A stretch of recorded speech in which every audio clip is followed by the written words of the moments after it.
حضرت محمد الرسول اللہ صلی اللہ علیہ وسلم اما عائشہ کی طرف پلٹتے ہیں، دیکھتی ہیں عائشہ کہ آپ کی داڑھی مبارکہ آنسوؤں سے تر ہو چکی تھی۔ اس وقت اللہ کے رسول دونوں جہاں کے سردار ہے، امام الانبیاء ہے، پہاڑوں کو حکم دیتے سونا بن سکتا تھا، زمین کی مٹی ہاتھ سے اٹھاتے سونا بن سکتا تھا، آپ کے چاہت کے مطابق دنیا کو اللہ پاک دنیا کے کارخانے کو چلا سکتا تھا، آپ کے کہنے کے مطابق چاند نکال سکتا تھا، آپ کے کہنے کے مطابق رات کو کر سکتا تھا، آپ ہی کے صدقے میں اللہ نے کائنات کو بنایا، آپ جو چاہتے کائنات کا نظام اس طرح سے ہو سکتا تھا۔ لیکن اما عائشہ جب آقا کو سینے سے لگا کر پوچھتی ہے، اے آقا بہت پریشان نظر آ رہے ہو، بتاؤ کیا بات ہے؟ اس وقت آقا کے یہ الفاظ تھے، اے عائشہ بھوک نے بڑا ستایا ہے۔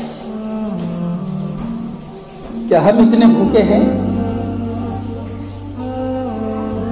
دونوں جہاں کے سردار ہیں دوستوں، اور عائشہ سے کہتے ہیں کہ عائشہ بھوک نے بڑا ستایا ہے، اور بھوک کی وجہ سے کہا کہ آج نیند نہیں آ رہی۔ غریبوں کو فاقے کی زندگی آقا نے اس طرح سے دی ہے دوستوں، بھوک کے لیے، اپنے پیٹ کے لیے، اپنے بیوی بچوں کے لیے حرام کا دروازہ آقا نے نہیں بتایا، حرام کا راستہ اللہ کے رسول نے نہیں بتایا، حرام کی کمائی اللہ کے رسول نے نہیں بتائی، باسن کو ادھر ادھر کرنا اللہ کے رسول نے نہیں بتایا، دیہاتوں کے اندر جا کر مال لا کر وہ کانٹے کو کم کر کے وزن کو کم زیادہ کر کے مال لانا آقا نے نہیں سکھایا۔ آقا نے اوروں کے مال کی جو محنت کر کے لا کر تمہارے تجارت کی دکانوں کے اوپر دیتے ہیں وہ 10 کا 9 کرنے کا آقا نے نہیں سکھایا۔ آقا نے جو زندگی دی ہے وہ برداشت والی زندگی دی ہے۔ کامیابی آقا کی زندگی کے اندر ہوگی، تم اپنی طرف سے جو زندگی اختیار کرتے ہو اس زندگی کے اندر اللہ نے کامیابی نہیں رکھی، اللہ نے جو کامیابی رکھی وہ آقا والی زندگی کے اندر رکھی۔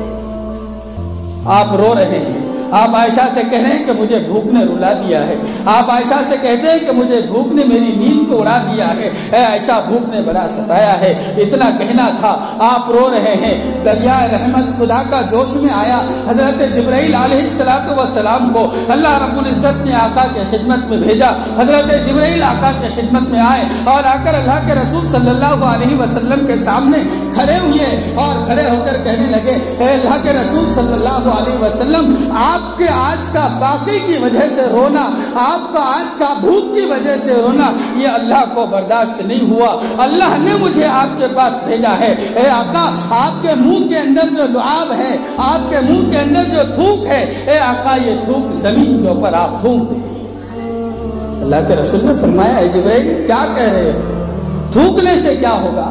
اللہ کے رسول صلی اللہ علیہ وسلم کے اس بات کو سن کر حضرت جبرائیل نے فرمایا، اللہ نے مجھے یہ حکم دیا ہے کہ آقا اگر زمین کے اوپر تھوک دے، جہاں جہاں تھوک آقا کا گرے گا وہ ساری کی ساری زمین سونا بن جائے گی، اور جو چاہے جس طرح چاہے جیسا چاہے میرا محمد وہ سونے کو لے کر دنیا خرچ کر لے۔ آپ میں اگر ہوتے، لیکن آقا کی زندگی تھی دوست، وہی زندگی مجھے آپ کو دی گئی۔ یہ زندگی اگر ہماری ہے تو سمجھ لو ہم کامیاب ہیں، ورنہ ہم ناکام ہیں۔ کسی کتاب کے دلیل کی ضرورت نہیں ہے دوست۔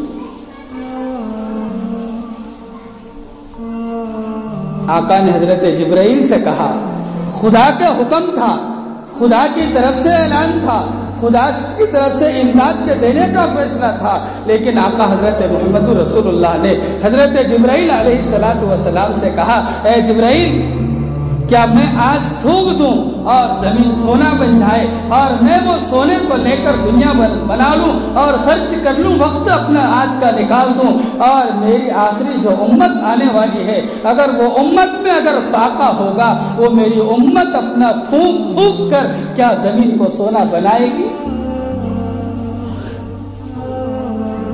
آج میں تو زندگی گزار لوں گا، لیکن میرے امت کا کیا ہوگا؟ اگر میرے امت کے اوپر فاقہ آئے گا وہ کہاں چلے جائیں گے؟ اس لیے میں یہ زندگی کے اندر فاقے کی حالت کی جو زندگی ہوتی ہے اس کا صبر میں اپنی امت کو سمجھانا چاہ رہا ہوں کہ میری امت میں اگر فاقہ ہوگا اس طرح سے برداشت کیا جائے گا، حرام کے دروازوں کو، حرام کی کمائی کے دروازوں کو کھٹکھٹانا نہیں ہوگا۔ آقا فرماتے میں اپنی امت کو زندگی دینا چاہ رہا ہوں، میں اپنے لیے چین اور سکون تلاش نہیں کرتا ہوں۔ یہ زندگی آقا حضرت محمد رسول اللہ نے مجھے آپ کو دی ہے دوستوں۔ حضرت ابوبکر صدیق رضی اللہ عنہ سب سے بڑے صحابی، تاجر تھے، کپڑے کی تجارت تھی، مالدار بھی تھے۔ حضرت عمر رضی اللہ عنہ ہمارے دوسرے خلیفہ ہیں۔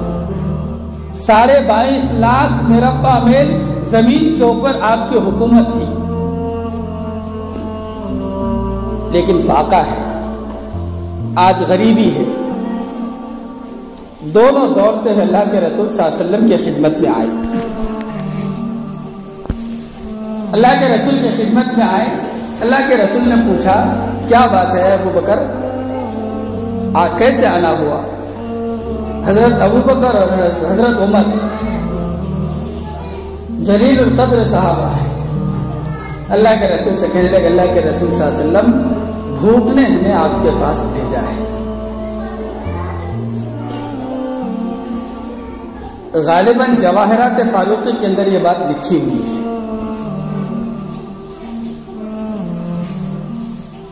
اللہ کے رسول نے فرمایا کہ ٹھیک ہے۔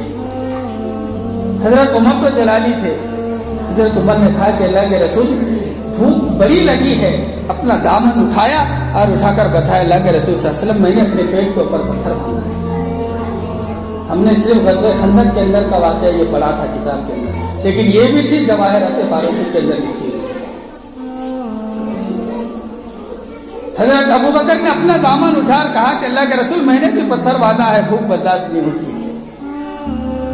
آقا حضرت محمد رسول اللہ بھی اٹھ کر بیٹھے، اپنا دامن آقا نے اٹھایا، کہا کہ ابو بکر تم دونوں نے ایک ایک پتھر باندھ کر 2 پتھر کیے ہوں، تمہارا نبی اپنے اکیلے پیٹ کے اوپر 2 پتھر باندھا ہے۔ زندگی ہے دوستوں،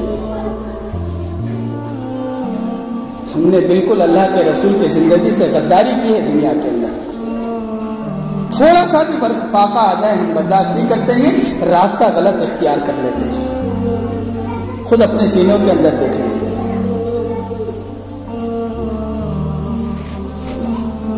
غالباً حضرت مقداد بن اسود رضی اللہ عنہ ان کے مجلس کے اندر بیٹھے ہوئے تھے، ایک صحابی بیٹھے ہوئے، وہ قریب میں آئے، کہنے لگے اللہ کے رسول صلی اللہ علیہ وسلم، ایک صحابی قریب میں آئے اور آ کر کہنے لگے اللہ کے رسول صلی اللہ علیہ وسلم حضرت مقداد بن اسود کے گھر کے سامنے سے میں عصر کی نماز کے بعد آ رہا تھا اور ان کے محل کے اندر میں نے دیکھا، کتاب کے اندر جملہ ہے، میں نے ان کے محل کے اندر اپنی نظر میری چلی گئی، میں نے دیکھا کہ محل کے آنگن کے اندر ایک کھجوروں کا بہت بڑا ڈھیر ہے، اللہ کے رسول صلی اللہ علیہ وسلم چلو وہاں جا کر ان سے کھجورے لے کر کھا لیں گے۔ اللہ کے رسول نے فرمایا چلو، میرا صحابی ہے، میرا دوست بھی ہے، دوست سے دوست فری ہوتا ہے۔ کہنے لگے اللہ کے رسول ابو بکر عمر چلو میرے ساتھ، تم سب چلو اور مقداد بن اسود کے گھر جائیں گے اور اس کے پاس کھجوروں کا ڈھیر ہے، اس میں سے کچھ کھجورے لے کر ہم آج تسلی کر لیں گے۔ اللہ کے رسول صلی اللہ علیہ وسلم آگے ہیں، حضرت ابوبکر ایک جانب ہے، حضرت عمر ایک جانب ہے، صحابہ اور بھی کچھ پیچھے کہ رات کا آدھا حصہ گزر چکا تھا۔ مقداد بن اسود کے گھر کے اوپر گئے، ایک صحابی رسول کے گھر کے اوپر گئے اور جا کر دروازے کی کونڈی آقا حضرت محمد رسول اللہ نے بجائی۔ وہ صحابی جس کے گھر آئے ہوئے تھے، وہ صحابی رات کی اندھیری ہونے کے بعد رات میں وہ بستر کے اوپر سوئے ہوئے تھے، فوراً دروازے کی کونڈی کی آواز گھر کے اندر داخل ہوئی، وہ صحابی کی لڑکی نے کونڈی کی آواز سنی اور دروازے کے اوپر دوڑتی ہوئی آئی، دروازے کے درار سے اپنے آنکھوں سے دیکھا کہ باہر سے دروازے کی کونڈی کون بجا رہا ہے، کون کھٹکھٹا رہا ہے، کہا کہ دیکھتے ہیں کہ دونوں جہاں کے سردار دروازے کے اوپر ہیں اور ابوبکر عمر بھی پیچھے نظر آتے ہیں۔ دروازے کی کونڈی اس بچی نے نہیں کھولی، دوڑتی ہوئی اپنے باپ کے پاس گئی، صحابی رسول کے پاس گئی اور جا کر کہنے لگی کہ ابا اٹھ جاؤ، تم بستر کے اوپر پڑے ہوئے ہو اور دونوں جہان کی دولت تمہارے چوکھٹ کے اوپر کھڑی ہوئی ہے، دونوں جہاں کا سردار تمہارے دروازے کے اوپر کھڑا ہوا ہے اور تم بستر کے اوپر سو رہے ہو، اے ابا تم اٹھو اور اٹھ کر جا کر دیکھو کہ اللہ کے رسول کو اتنی رات کو تم سے کیا ضرورت پڑی ہے۔